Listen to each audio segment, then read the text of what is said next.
Welcome to the deep dive. Good to be here.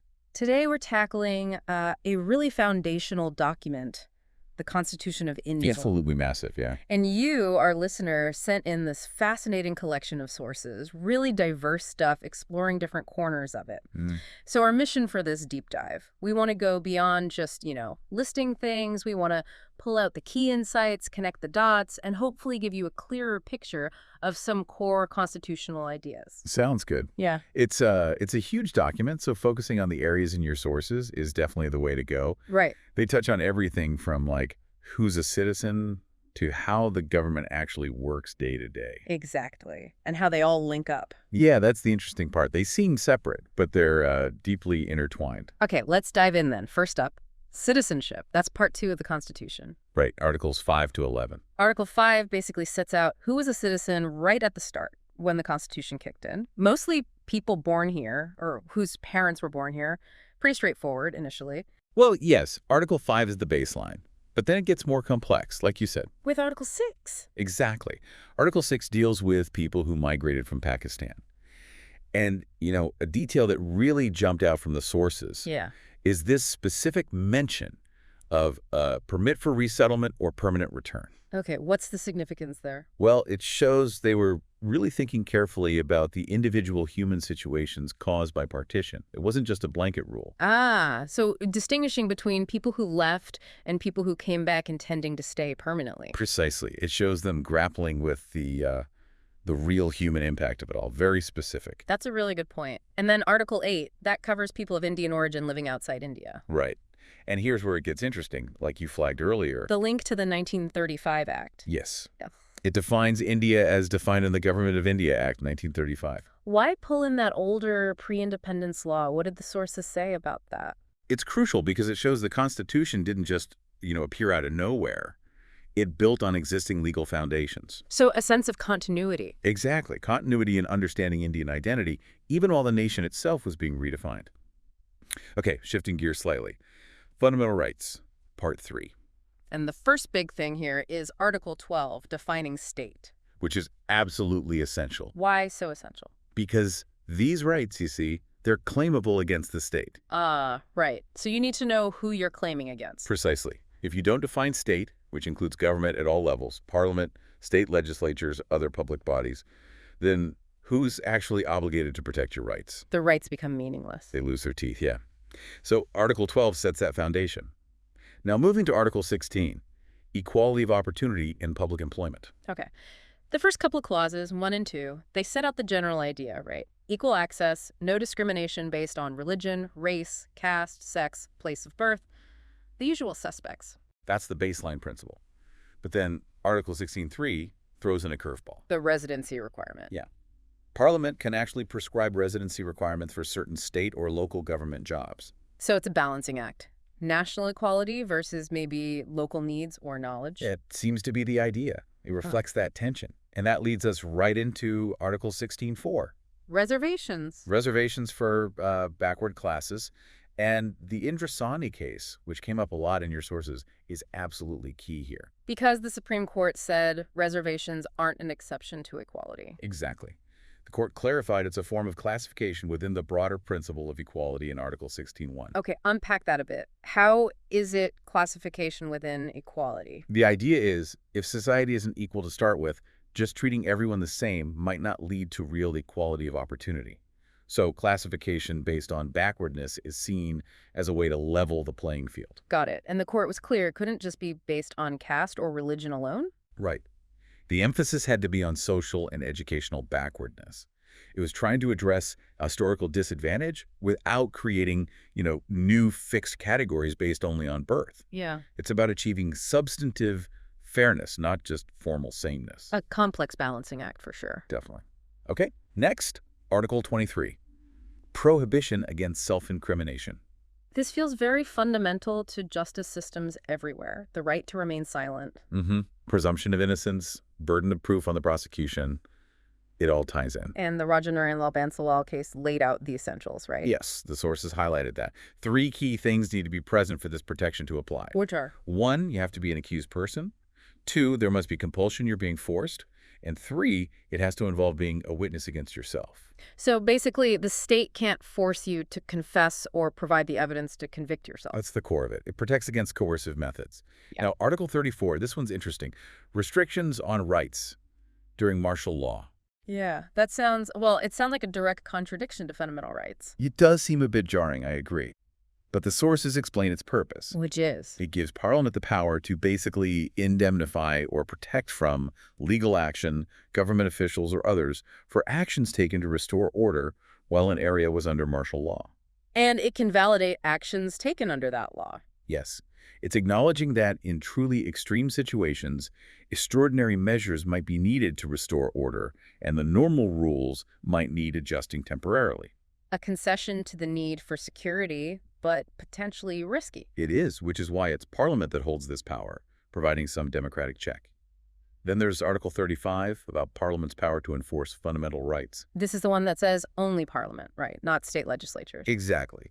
For certain fundamental rights, even if the subject matter might normally fall under state control, only Parliament can make laws to actually implement or enforce those rights. Why centralize it like that? To ensure uniformity, basically, to make sure these core rights have consistent application and enforcement across the entire country, preventing states from weakening them. Okay, that makes sense.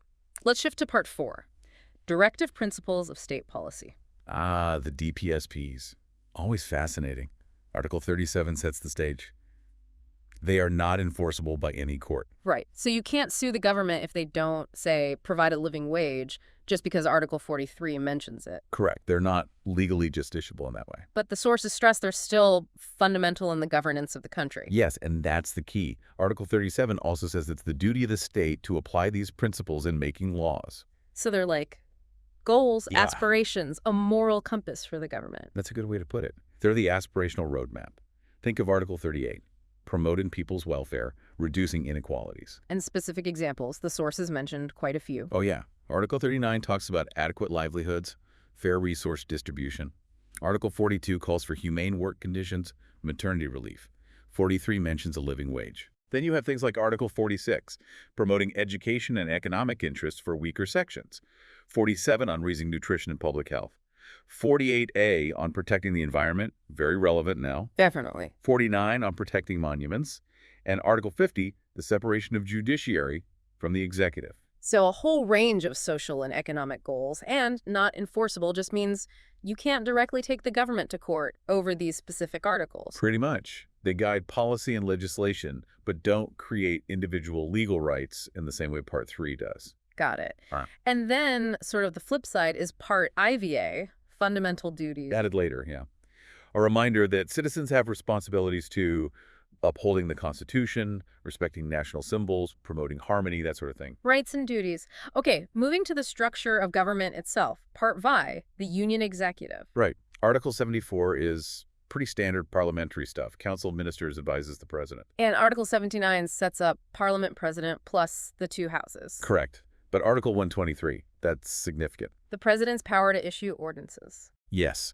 When Parliament isn't in session, it allows the government to take necessary legislative action quickly. But it's temporary, right? Parliament has to approve it later. Exactly. It needs parliamentary approval once they reconvene, so there's a check there. Then, still in Part V, the Union Judiciary. Article 124 establishes the Supreme Court. Pretty foundational. And your source has mentioned the omitted Article 131A. Yeah, what was that about again? Exclusive jurisdiction? It's exclusive jurisdiction for the Supreme Court on the constitutional validity of central laws. Its omission suggests a shift, maybe distributing that power slightly differently, or allowing high courts a role too. Interesting. Okay, then Part 6, the states. This looks like it mirrors the union structure quite a bit. It does, largely. You have Article 153 for governors, 154 for the state's executive power vested in the governor. Article 163 for the State Council of Ministers advising the governor. Yep. And Article 213, the governor's power to issue ordinances, mirroring the president's power at the union level. And then the courts. Article 214 establishes high courts for states, and Article 226 gives them writ jurisdiction, similar to the Supreme Court's powers under Article 32 for enforcing fundamental rights and other legal rights. So a parallel structure, central and state, but obviously with differences in power distribution. Right. Which brings us nicely to the doctrine of separation of powers. A classic concept. Legislature makes laws, executive implements them, judiciary interprets them. That's the basic idea. The goal is to prevent tyranny, basically. Stop one branch from getting too powerful. But India doesn't follow it rigidly. The Ramjoya Kapoor case. Exactly. The court said India doesn't have a strict, watertight separation like, say, the U.S. model perhaps implies. It's more about a broad functional division. Think of it as distinct functions, but not airtight compartments. More like checks and balances. Precisely. And the P. Kandasamy case highlighted that. Courts can strike down laws they find unconstitutional. But the legislature can then turn around and reenact the law, perhaps changing the basis the court objected to, or clarifying intent. It's a dialogue, a push and pull. A dynamic relationship. Yes. And you even see some judicial functions being performed by the executive sometimes, showing the lines aren't absolute. It's about oversight and balance.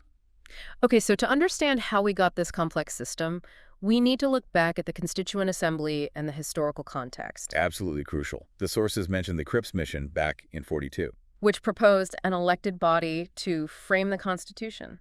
Yes, and interestingly, included the option for provinces to potentially form separate unions if they didn't like the main constitution. Shows the uncertainties of the time. Fascinating alternative paths. And the Assembly itself had various committees. Right. Broadly procedural ones dealing with the Assembly's own working, and substantive ones dealing with the content of the Constitution, and of course the incredibly important drafting committee. Any examples of the procedural ones? Sure.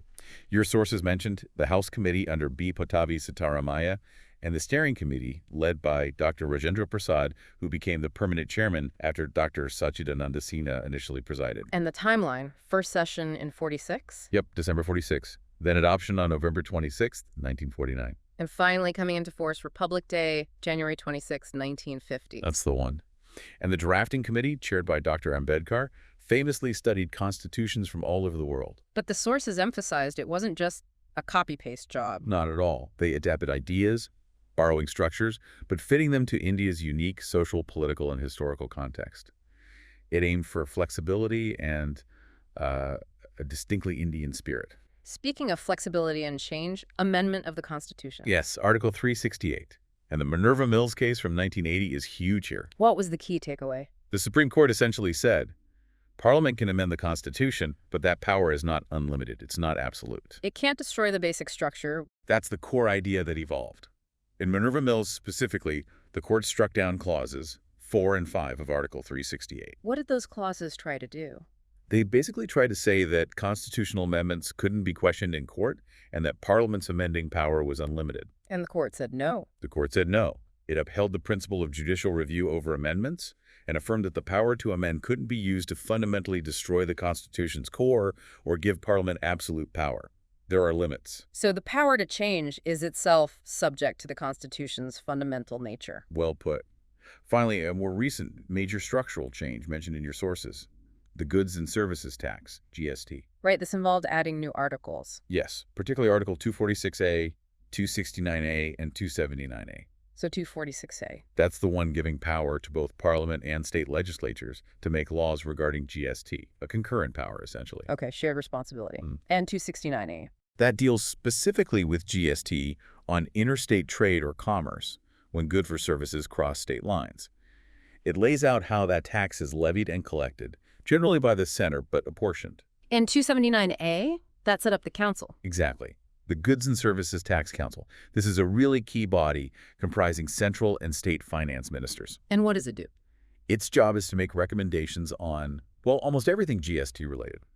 Tax rates, exemptions, the threshold limit, model laws, the harmonized structure, aiming for a unified national market. So it's the main forum for cooperative federalism on GST issues. That's the design, yes. A mechanism for center and states to decide together on this massive tax reform. Wow. Okay, we have covered an incredible amount of ground in this deep dive. I mean, from citizenship and fundamental rights to the detailed structure of the union and state governments, the separation of powers, how it was made, how it can be changed, and even major economic shifts like GST. It's really vast. It really is. And as your sources show, and as we've discussed, this is genuinely just scratching the surface. The Indian Constitution is so complex, so layered. It's a living document, constantly being interpreted, debated, applied in new contexts. So a final thought for you, the listener, thinking about this intricate balance Powers, rights, duties, the historical context, its evolution. What aspect of the Indian Constitution strikes you as most relevant or perhaps most intriguing in the world we live in today? That's a great question to ponder. Definitely something worth exploring further. Thanks for joining us on this deep dive.